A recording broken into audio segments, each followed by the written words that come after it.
The false qiyas that the modern day Najdiya make is, they say that you guys, when you go to the graves, when you make tawassul, when you make istighatha, when you make tashaffu', what's the difference between you and those idol worshippers? We say very clearly, the difference between us and them is as follows. All of the actions that we perform have been legislated by Allah and His Prophet ﷺ. So you can't make that qiyas. We find proofs for what we do in the Quran and the Sunnah. Going back to that principle that I mentioned to you, the ibadat are tawqifiyah.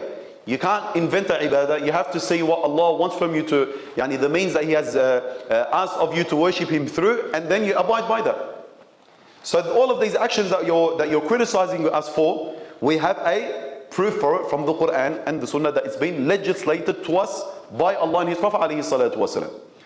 Then they'll say, bring proof. We'll say, let's start one by one. Let's start with you one by one. First of all, the first issue that I'm going to take it from the issues that are considered as minor, and then the major ones. The first issue that they have a problem with is traveling to visit the grave of a Nabi or the grave of a Salih. They have an issue with this. Okay?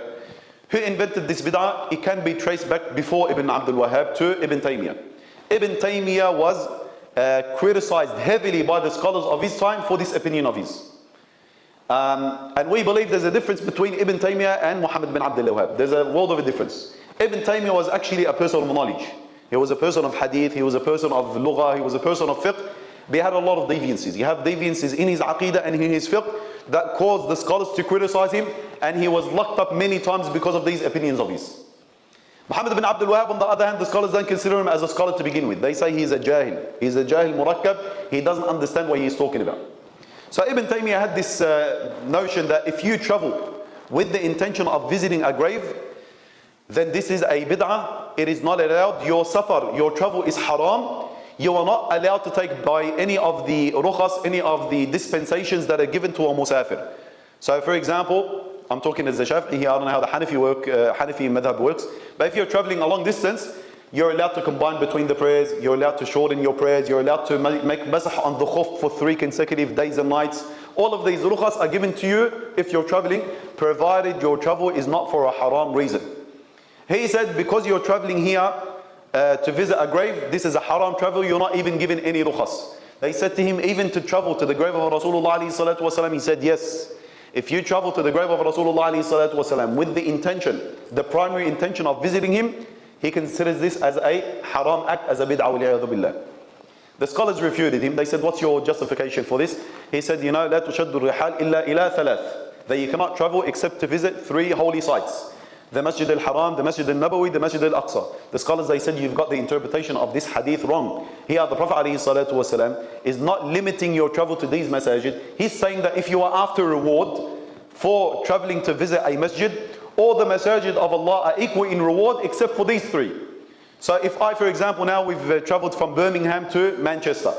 If I made an intention that I am traveling to receive extra reward in this masjid, then the masjid that I was at, then this is a wrong intention to have, because all of the masajid are equal in reward.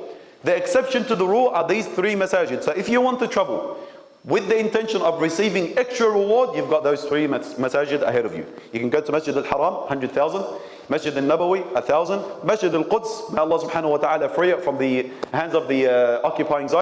Masjid al-Nabawi, 1,000. Masjid al-Quds, may Allah subhanahu wa ta'ala free it from the hands of the occupying Zionists. You get 500 times 500 a prayer. So they said you got the interpretation of the hadith wrong, first of all. Second of all, you're going against the consensus of the 4 madahib. The 4 madahib, the mu'tamad opinion of the 4 madahib is that you are allowed, you are permitted to travel to visit the graves of the salihin and the awliya and the anbiya, and at the top of the list to travel and visit the grave of Rasulullah alayhi salatu wasalam. He said, what is your justification? The scholars, they said there's a number of hadith, numerous ahadith, whereby the Prophet sallallahu alaihi wasallam says, Man zarani wajabat lahu shafa'ati. In other narrations, Man hajja walam yazurni faqad jafani. He said sallallahu alaihi wasallam, if you travel to visit me, then I will be your shafi' on the day of judgment. In other narrations, he said, whoever performs hajj and does not come and visit me, then فقد جفاني, يعني he has shown me lack of concern, or he has not given me the due attention that I am that's due to me. Sallallahu alaihi wasallam. He said what? He said all of these ahadith are fabricated. He claimed that all of these ahadith are fabricated. So the muhaddithin, the likes of Imam Suki and others, replied to his allegations. And he said, no, these ahadith, first of all, it's not one hadith, it's a number of ahadith. All up, from memory, they more than 10 ahadith speaking about the same subject. Some of them are hasan, others are weak but are strengthened because of the multitude of narrations. So they are either hasan li dhatihi or hasan li ghayrihi. So they refuted him on that point. That ziyarah of the qubur is sought after. How is it sought after? Because of the narration of Rasulullah alayhi salatu wasalam. He said, كنت قد نهيتكم عن زيارة القبور ألا فزوروها فإنها تذكركم الآخرة. He says sallallahu alayhi wasallam that I had forbidden you from visiting the graves, but now go and visit it. But now go and visit it, for indeed it reminds you of the hereafter. This lafaz is am. The Prophet alayhi salatu wasalam, this statement of his is universal in meaning. He didn't say that you're not allowed to travel to visit. He made it general. Whether you're traveling, whether you're at home, whatever it may be, you're allowed to travel to visit the graves. And like I said, at the top of the list is the graves of the Salihin, the Awliya, and the grave of Rasulullah alayhi salatu wasalam. So they refuted the Wahhabiyah on this point. Ziyaratul Qubur is a sought after sunnah from the time of the Salaf down.